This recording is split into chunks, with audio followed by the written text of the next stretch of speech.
Ticket कटा वो हो गई, फिर उसके बाद 5 साल सत्ता में रह करके भाजपा का मजा लिए, तब पिछड़ों का याद नहीं आया, आरक्षण की याद नहीं आया।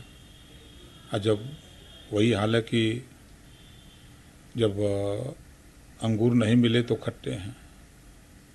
तो किस तरह से देखते हैं? अभी तो प्रत्याशी नहीं मिल रहे हैं हम लोगों को, तो जीत का कैसे दावा कर रहे हैं?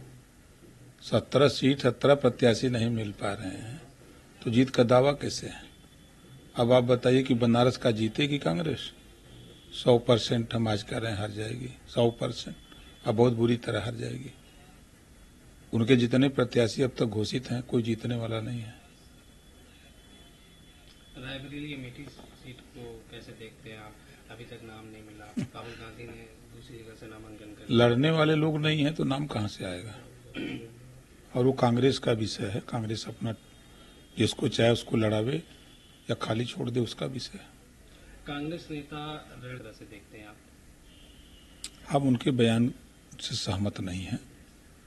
जितना सम्मान संविधान में पुरुष का, उतना सम्मान संविधान में महिलाओं का है, तो इस नाते हम उनकी टिप्पणी से सहमत नहीं हैं। सर, यूपी मदरसा बोर्ड को लेकर कल सुप्रीम कोर्ट में सुनवाई है, किस तरह से देखते हैं, क्या कुछ? देखिए, जो हाई कोर्ट का फैसला आया है उस फैसले पर सरकार कटिबद्ध है कि बेहतर शिक्षा, बेहतर रोजगार देने के लिए जो सर कोर्ट का फैसला है उस पर हम लोग अमलीजामा पहनाने में लगे हैं। कल फैसला क्या आता है फिर उसके बाद तो बताएंगे। सर, क्या लगता है, क्या कुछ खामियां रही जिससे हाई कोर्ट को ये बोर्ड को रद्द करना पड़ा? देखिए, कुछ ऐसे कांग्रेस की रिजिंग में मदरसे बनाए गए जो काम नहीं करते हैं।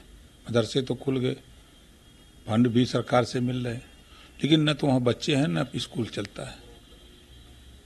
और जो बच्चे जो स्कूल मदरसे चल भी रहे थे उसमें जैसे कि उर्दू, अरबी, फारसी ये विषय पढ़ाए जाते हैं, तो जो जनरल विषय हैं वो विषय न होना घातक रहा है।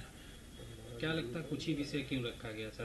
बच्चों के भविष्य के बारे में आगे के लिए? अब वो तो जब मदरसा बोर्ड का गठन हुआ तो उस समय के लोगों को सोचना चाहिए। ऑप्शन में अगर रख दिए होते अरबी, उर्दू, फारसी जो पढ़ने वाले बच्चे पढ़ें ऑप्शन में, और जनरल शिक्षा रख दिए होते तो आज ये बात नहीं होती।